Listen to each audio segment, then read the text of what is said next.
Assalamualaikum warahmatullahi wabarakatuh. Selamat pagi pemirsa Nusantara. Kembali SPN Channel menjumpai pemirsa untuk berbagi pengetahuan seputar dunia sains. Para pemirsa sekalian, pada pagi hari ini kita akan mempelajari atau membahas tentang sistem pencernaan bagian 1. Pada bagian yang pertama ini, pembahasan tentang sistem pencernaan lebih ditekankan kepada pengenalan tentang organ-organ penyusun sistem pencernaan. Jadi pada pembahasan kali ini, kita tidak banyak membahas tentang proses pencernaan pada sistem pencernaan makanan. Para pemirsa sekalian, pembahasan pada materi kali ini dibagi menjadi 4 segmen, yaitu tujuan, pengantar, saluran pencernaan, dan organ tambahan. Tujuan dari tayangan materi tentang sistem pencernaan yang pertama ini adalah pemirsa dapat memahami organ utama pada sistem pencernaan manusia. Kemudian yang kedua, pemirsa memahami saluran pencernaan pada sistem pencernaan manusia dan memahami organ tambahan pada sistem pencernaan manusia.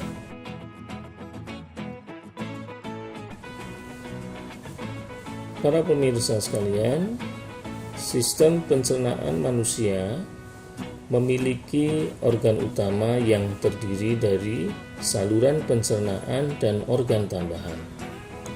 Saluran pencernaan merupakan organ-organ yang dilewati atau dilalui oleh makanan dan sisa pencernaan makanan. Sedangkan organ tambahan merupakan organ-organ pendukung proses pencernaan makanan baik secara mekanik maupun secara kimiawi. Kita masuk materi pembahasan yang ketiga, yaitu tentang saluran pencernaan makanan. Saluran pencernaan makanan yang tadi sudah disebutkan terdiri atas mulut, kerongkongan, lambung, duodenum, jejunum, ileum, usus besar, rektum, dan anus. Mulut merupakan bagian pertama dari sistem pencernaan makanan yang merupakan bagian tempat masuknya makanan atau tempat terjadinya proses ingesti. Setelah makanan masuk ke dalam mulut, makanan akan disalurkan menuju ke kerongkongan. Setelah makanan masuk ke dalam mulut, makanan akan mengalami proses pencernaan secara mekanik. Di dalam mulut ada organ-organ tambahan yang nanti akan dijelaskan pada bagian berikutnya. Nah, di sini nampak antara mulut dengan kerongkongan terdapat bagian-bagian yang membatasinya. Di sini terlihat bahwa makanan setelah dikunyah di dalam mulut, maka makanan akan masuk ke dalam kerongkongan melewati bagian yang disebut dengan faring. Pada bagian faring ini terdapat katup yang dinamakan epiglotis. Katup epiglotis ini akan menjadi penutup dari tenggorokan atau trakea saat makanan ditelan masuk ke dalam kerongkongan. Kemudian makanan akan bergerak dari mulut menuju ke lambung melalui kerongkongan dengan bantuan kontraksi otot-otot sirkuler yang ada di dinding kerongkongan yang bergerak secara peristaltik. Bagian berikutnya dari saluran pencernaan makanan adalah bagian lambung. Lambung pada sistem pencernaan manusia terbagi menjadi bagian kardia, bagian fundus, kemudian bagian korpus, dan bagian pilorus. Kardia merupakan bagian yang membatasi antara kerongkongan dengan lambung. Pada bagian ini ada otot melingkar sphincter yang punya peranan untuk mengatur masuknya makanan dari kerongkongan ke dalam lambung. Kemudian fundus. Fundus ini merupakan bagian pusat dari lambung. Di bagian ini makanan tersimpan kurang lebih 1 jam. Kemudian badan lambung dan bagian yang terakhir adalah bagian pilorus. Bagian pilorus merupakan bagian yang membatasi antara bagian lambung dengan bagian duodenum. Di sana juga terdapat otot sirkuler sphincter yang mengatur proses masuknya makanan dari lambung menuju ke duodenum. Kemudian dinding lambung itu tersusun atas 4 lapisan. Dari bagian dalam secara urut, lapisan pertama adalah mukosa, kemudian submukosa, lapisan otot, dan lapisan serosa. Lapisan mukosa lambung tersusun atas lipatan-lipatan jaringan epitel. Jadi jaringan epitel pada lapisan mukosa itu menyusun membentuk lipatan-lipatan, dan pada lipatan-lipatan itu terdapat palung-palung yang membentuk kelenjar lambung. Pada bagian kelenjar lambung ini, sel-sel epitel penyusun dinding mukosa mengalami diferensiasi membentuk sel-sel khusus yang berfungsi tertentu, yaitu membentuk sel mukosa, ini yang diberi warna merah. Sel mukosa ini mempunyai peranan untuk menghasilkan cairan mukosa yang punya fungsi untuk pelumas dari ruangan lambung. Karena kita ketahui lambung ini selalu berkontraksi sehingga dinding-dindingnya bergesekan satu dengan lain, maka cairan mukosa akan memiliki manfaat sebagai pelumas dan pelindung dari lapisan mukosa itu sendiri.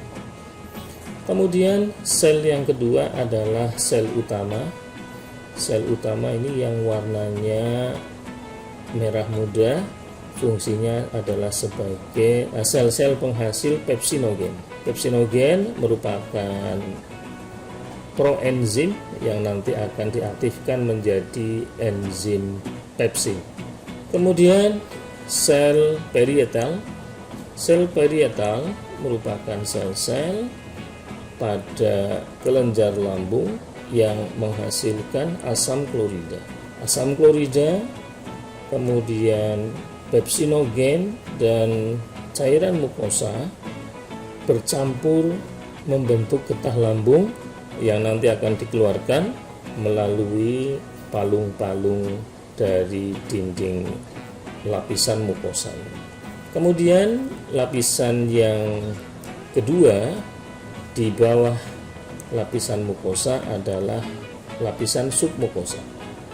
Lapisan submukosa ini lapisan yang banyak mengandung pembuluh darah yang punya fungsi untuk mensuplai nutrisi yang dibutuhkan oleh sel-sel penyusun dinding lambung.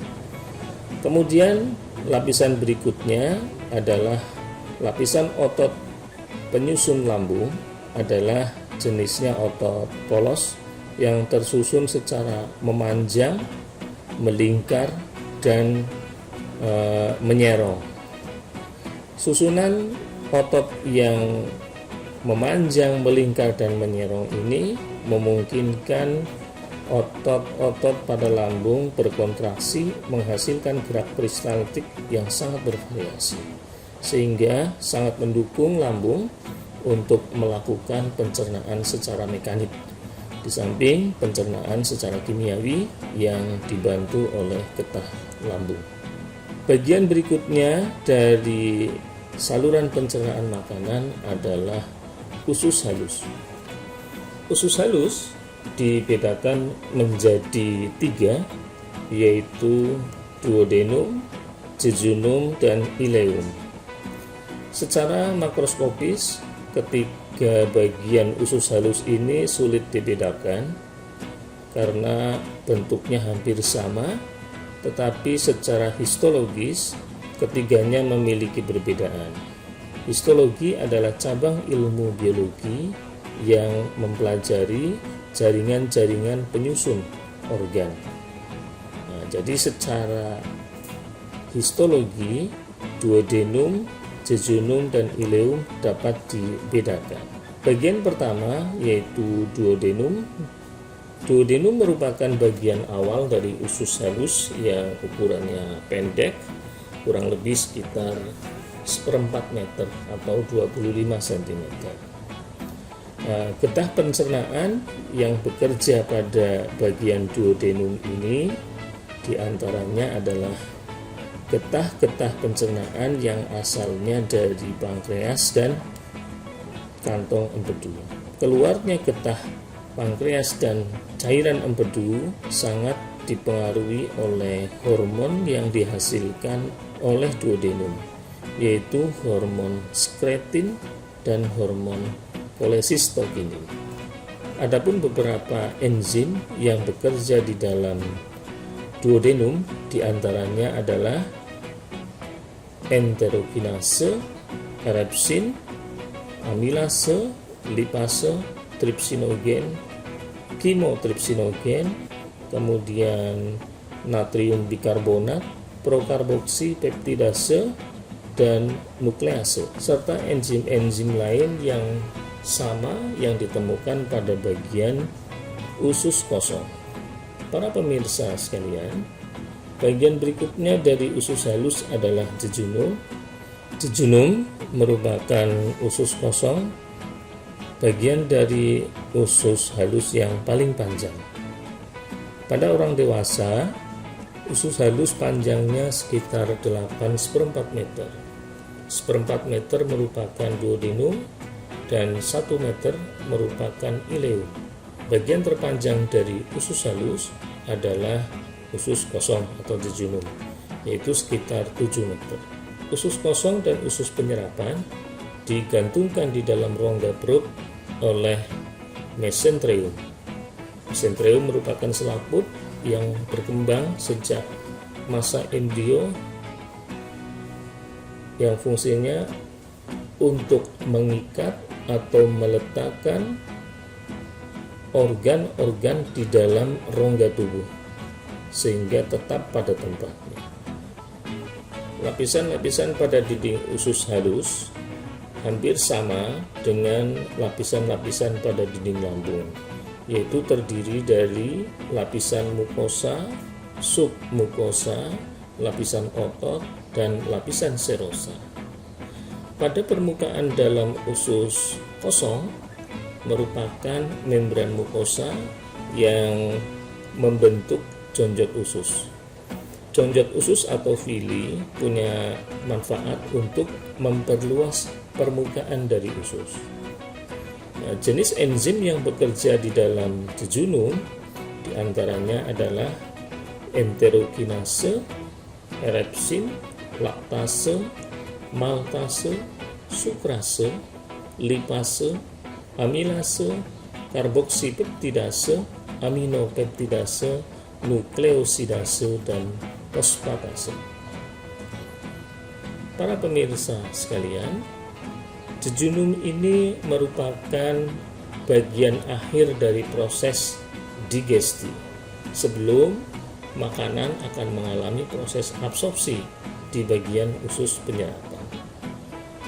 Sehingga bagian ini merupakan bagian yang sangat sibuk untuk menyelesaikan proses pencernaan makanan. Pemirsa sekalian, bagian selanjutnya dari saluran pencernaan adalah ileum. Ini merupakan bagian akhir dari usus halus yang punya fungsi untuk menyerap sari-sari makanan. Lapisan-lapisannya tadi sudah disebutkan, ada 4 lapisan penyusun dinding dari usus halus. Nah, pada dinding ileum ini, lapisan terdalamnya yaitu lapisan mukosa, membentuk lipatan-lipatan epitel. Nah, lipatan-lipatan epitel ini selanjutnya membentuk jonjot usus atau villi. Pada villi ini terdapat sel-sel epitel yang juga memiliki diferensiasi pada bagian membran selnya. Diferensiasi pada bagian membran selnya membentuk tonjolan-tonjolan yang sangat kecil yang disebut mikrofili. Mikrofili maupun villi memiliki manfaat untuk memudahkan proses absorpsi sari-sari makanan yang telah dicerna pada saluran-saluran makanan sebelumnya. Di bagian submukosa terdapat pembuluh kapiler darah dan pembuluh kapiler limfa yang punya peranan untuk mengangkut sari-sari makanan yang telah diabsorpsi atau diserap oleh jonjot atau villi.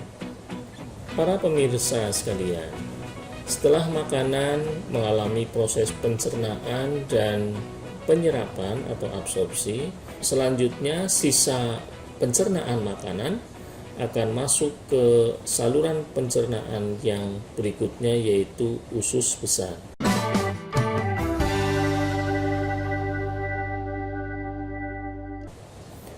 Nah, usus besar memiliki bagian yang terdiri dari usus buntu, kemudian bagian usus besar yang naik atau ascending colon, kemudian usus besar mendatar dan usus besar menurun.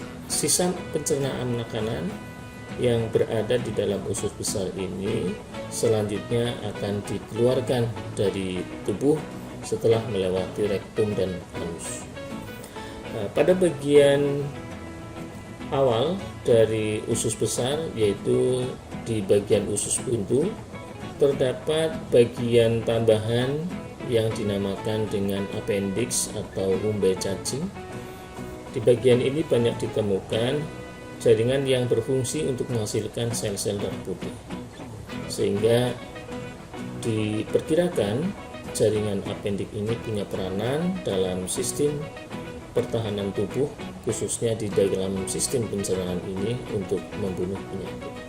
Namun bagian ini juga sering menimbulkan permasalahan, yaitu ketika makanan yang masuk ke dalam appendix ini terperangkap dan mengalami pembusukan, kemudian menyebabkan peradangan dan pembusukan jaringan pada appendix ini, sehingga bagian ini harus dihilangkan.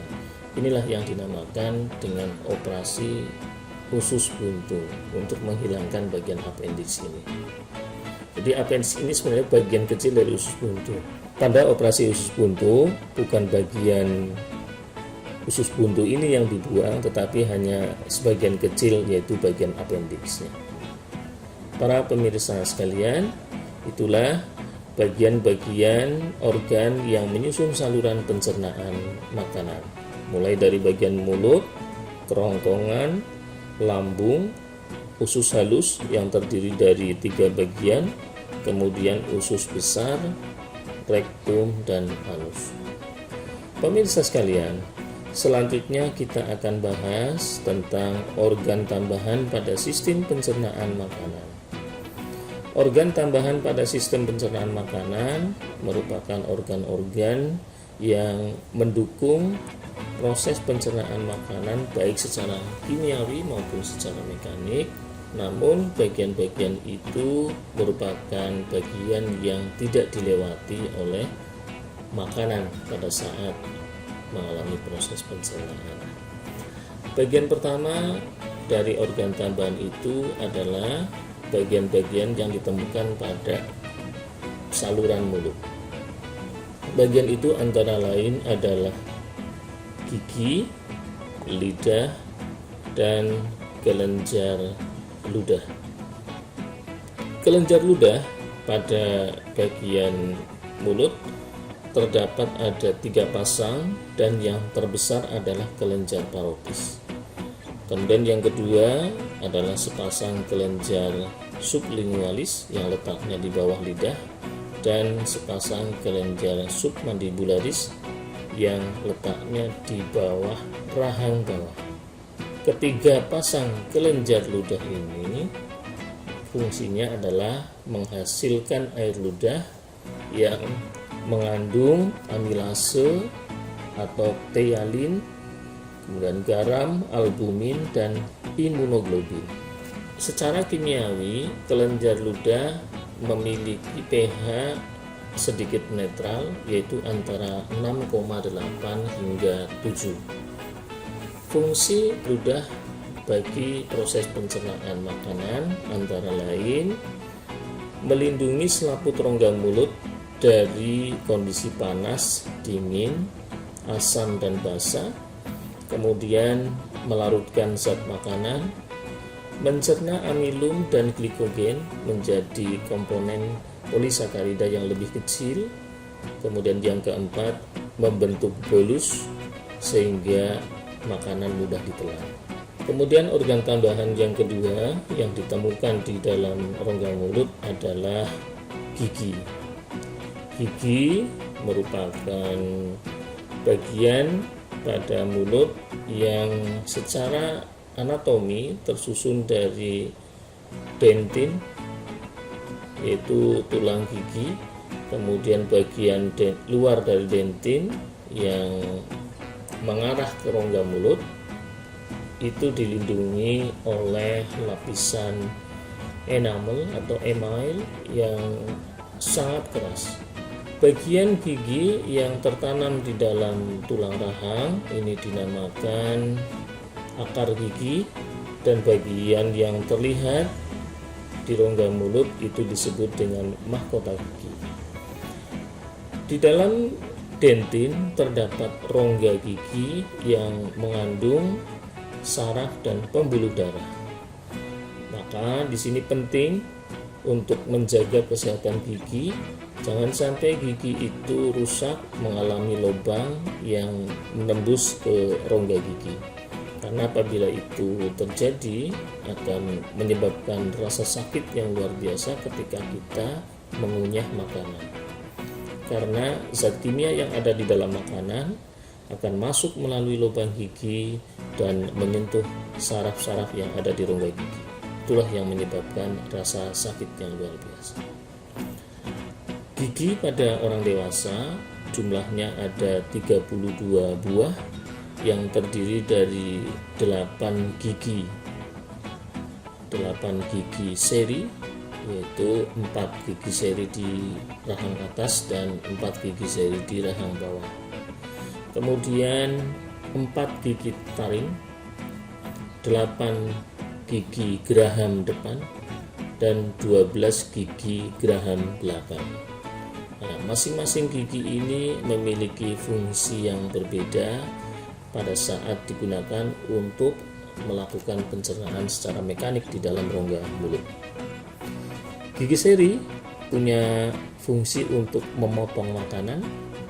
Gigi taring punya fungsi untuk mengoyak dan merobek makanan, sedangkan gigi geraham punya peranan untuk menghaluskan makanan. Bagian yang ketiga dari organ aksesoris yang ada di dalam mulut adalah organ lidah. Nah, lidah merupakan organ yang terdiri dari otot-otot pada bagian lapisan dalamnya, dan di permukaan lidah terdapat papila-papila lidah yang punya fungsi sebagai indera pengecap pada lidah. Lidah di dalam sistem pencernaan punya fungsi untuk mengatur dan memindahkan posisi makanan ketika makanan itu dikunyah oleh gigi, sehingga makanan itu mudah dikunyah secara merata. Lidah juga punya peranan untuk membantu proses menelan.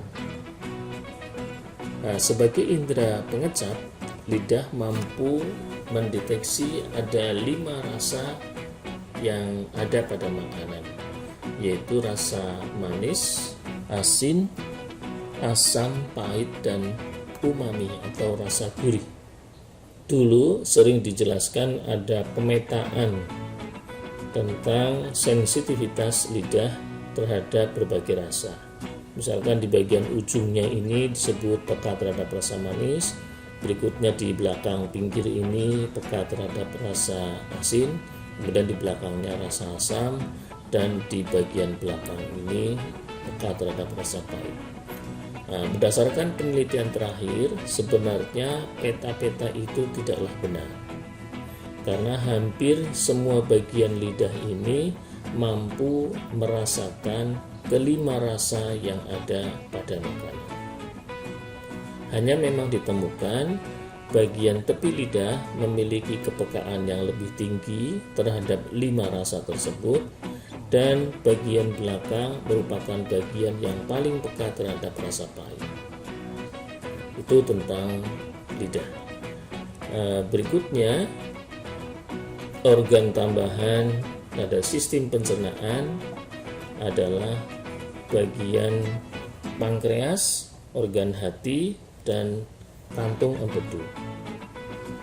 Pankreas dan organ hati merupakan organ tambahan yang aktivitasnya dikontrol oleh 2 jenis hormon yang dihasilkan oleh duodenum.